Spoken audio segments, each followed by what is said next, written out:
The Nintendo Switch 2 has been a source of controversy even before it launched. Now, I was one of those 3 million people that picked it up on launch day, and now that I've been playing it for about 6 weeks, I do have some thoughts to share that might help you decide if Switch 2 is worth the hate or the hype. Let's get into it. Now, I want to start with one of the really small differences that they've made and work my way up to performance and even talk about that LCD screen issue that everyone seems to be caught up on. But one of the first things I noticed is in the UI itself. The UI overall doesn't look that much different from Switch 1. In fact, they've changed Switch 1 recently to look more like Switch 2. But one of the things that I did notice is that they changed all the sound effects. And I don't know why, but just these little nuanced sound effect changes does really make it feel like a different system, because all the little sounds, the little ticks, the little noises that you're used to hearing, the little bells and stuff, they're all different and they do sound fresh and new, and it does make it a little more exciting to pick up and play and navigate through the menus. Even small changes like when you start it up and you hit the button 3 times, the way that it changes pitch, if they're not all exactly the same, little stuff like that I think does make it feel refreshed. And as a self-proclaimed auditory learner, I really appreciate all the little changes to those sound effects. eShop noise. They did mix up the eShop. The eShop's much better now. It's much faster. Everything loads. I don't like the fact that it automatically starts trailers whenever you hover over a thing, because it makes it really hard to even read the titles. Like when you go to, for example, the deals section and you want to scroll down through deals, before you can even read across all the titles, one of them's already gone. I mean, pretty quickly. And for some reason, that really kind of gets on my nerves. I wish you could toggle that off. But again, the sound effects on the side are different. They change. So it doesn't feel as static. It feels a little more alive because you have these pitch changes and these sound effect changes. Another thing I want to point out is that as an adult, I do find this slightly more comfortable to play in handheld mode as it is, just because it is taller and I am able to play this for longer without, experiencing hand cramps. However, it's still not ergonomic. Like, it could still use a revamp there, but I am at least glad for some improvement. Now, one of the things that was weird, and I did talk about this in my initial impressions video on launch day, was the setup process. It is very strange to me that you have to transfer your user profiles when you set this up, and you cannot do it later from Switch 1 to Switch 2. The only way to avoid that is to be a Switch Online subscriber, in which case you can sync your saved files over the cloud. But what I don't like is that for people who aren't subscribers, like my kids, for example, who don't really need an online account right now, I was forced to either leave their profiles on Switch 1 with no option to bring them to Switch 2, or bring them to Switch 2 and have them deleted from the Switch 1 altogether. And I chose to leave them on the Switch 1. And I don't really know why that matters to Nintendo. Why do I need to delete everything from Switch 1 just to move it to Switch 2? I understand that the save files won't be synced anymore, but why does Nintendo care? If at some point in the future they become Switch Online subscribers, just take whichever file is the newest one. But for now, I should be able to leave them on both Switches and be able to play on whichever one I choose. And I don't understand that choice from Nintendo. And if you have a better idea about why they did this than me, then please let me know in the comments. Another thing that could be improved here is the battery life. I will say the battery life is not great. I do get a couple of hours of battery life out of this, but really it's not that 2 hours isn't enough, it's that I'm only going to get one gaming session out of this handheld. Because most gamers, I feel like, are going to sit down and play for 1 to 2 hours, let's say 90 minutes on average for a gaming session. Well, at that point, you've drained enough battery here that you're not going to make it through your next gaming session. So you do have to charge this after every gaming session. And one thing that makes this worse is that by default, there is a battery saving option that only allows the battery to be charged to around 85%. And it actually says in the text, around 85%. And so I've seen this charged to anywhere from 82 to 88%. And it's somewhere in that range when it's fully charged. Now, you can turn that off if you want and allow it to charge to 100% every time, but let's say that this does have a 3-hour battery life on 100% charge. Well, if you only charge to 85%, you've already reduced your playtime from 3 hours to 2 hours and, can I do the math here, 33? 2 hours and 33 minutes? You've reduced it by 27 minutes. right out of the gate. And that really doesn't feel good for a device whose battery life is already struggling. Now, while you're in that 2-hour gaming session, I haven't noticed any dips or performance hitches or anything like that, like throttling, but the battery life does leave something to be desired. But on that note, the performance here is so good. Like, everything that I've played on here just looks good, it feels good, the frame rate is solid. I so enjoy this handheld. I've already played through all of Mario Kart World. I've been playing Mario and Rabbids Sparks of Hope because I had that on Switch 1 and never played it, never got around to playing it. So that's kind of felt like my new Mario game for this system.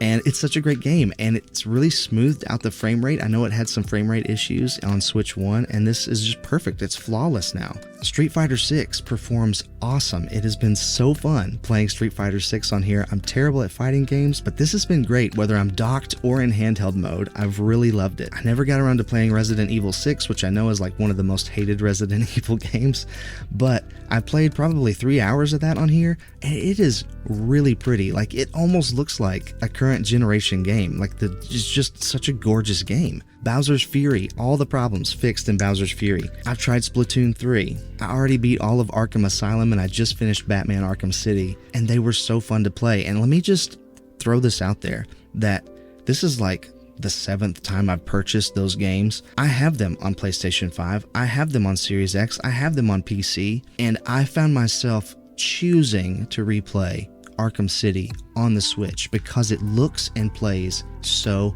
good. I'm like blown away. And I know that that's a really old game at this point, but this is the remastered version of that game that just came out a few years ago, and it's running flawlessly on the Switch. And the load times are so fast. I remember playing Arkham City back in the day on PC and on console, and the load times were kind of bad. Like, when you would die and it would reload you back to your previous checkpoint, it would take sometimes 20-30 seconds, something like that. Like, it felt like a really long time.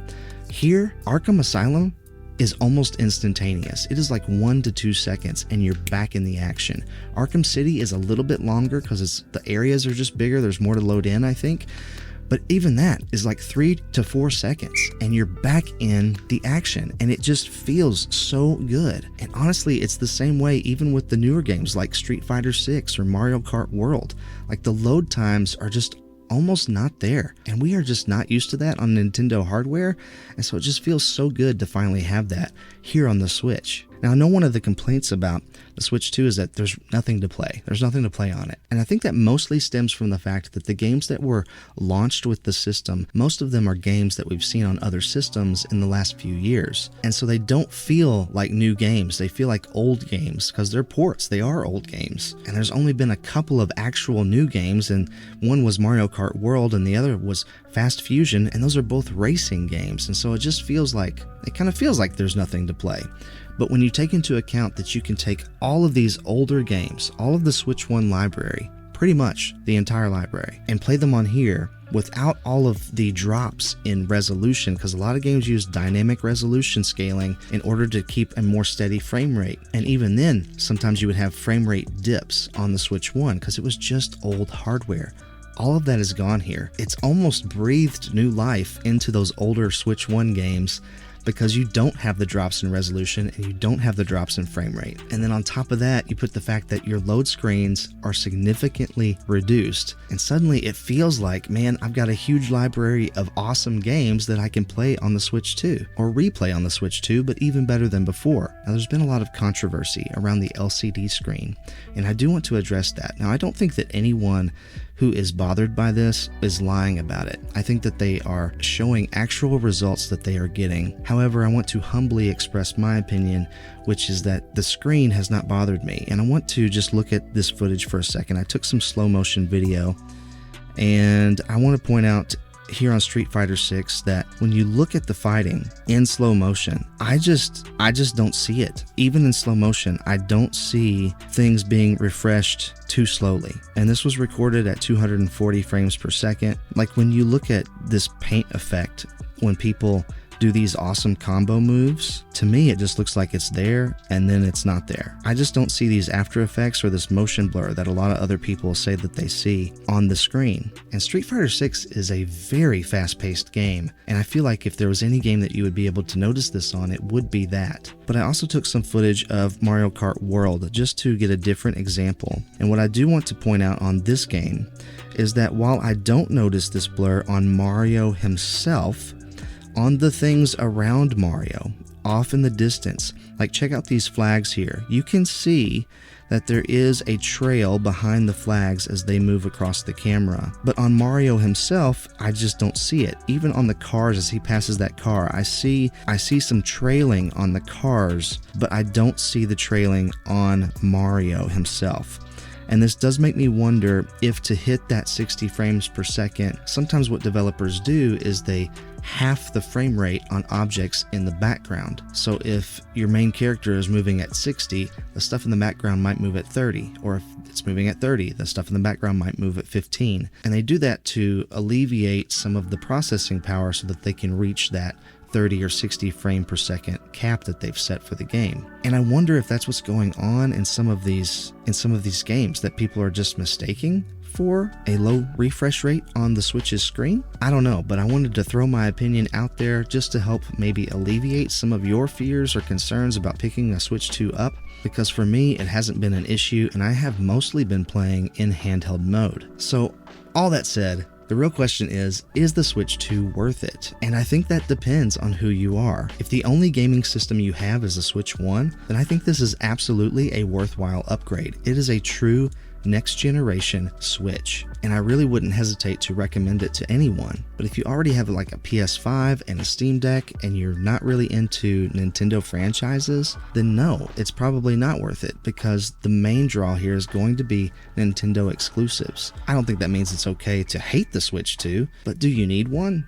No. And if you do like Nintendo first-party franchises, I can understand the reasoning that there's not enough here to justify purchasing a Switch 2 yet. But we also know that Nintendo is one of the best gaming companies that really delivers on their promises. And so a year from now, I think that will be a completely different situation. Donkey Kong and Metroid are on the way this year, and maybe one or two other titles we don't know about yet, and then whatever else they have planned for 2026. Now, is the Switch 2 worth the price? And to that I say, I think it is priced probably where it needs to be for how good the hardware is. We know that everything in this industry is going up, and I don't think that this is necessarily a situation of corporate greed so much as it is a reality of the electronics space right now. And the two other things I'd say about whether you should wait or get one now is, the way things are, I think the Switch came in maybe at the pinnacle of this inflationary period that we're in, and hopefully we're going to see things start to go down, but we don't know that for sure. What we do know is that what we've seen this generation with PS5 and Series X is that the prices have actually gone up instead of going down as the generation gets older. I don't want to instigate any kind of FOMO in you, but I think it is worth considering that the price could go up. And you might want to lock in this price now. For people who say there's just not enough games there yet, my view on that is that yes, there aren't many now, but I would rather be playing them now as they release rather than entering into this ecosystem a year or 2 years from now when all of a sudden I have to play catch up on 10 or 12 games, because then you already have an automatic backlog that you have to work your way through. Overall, I think it's a next-gen Nintendo that is worth it. Stay kind and encouraging out there, and I'll catch you on the flippity flip.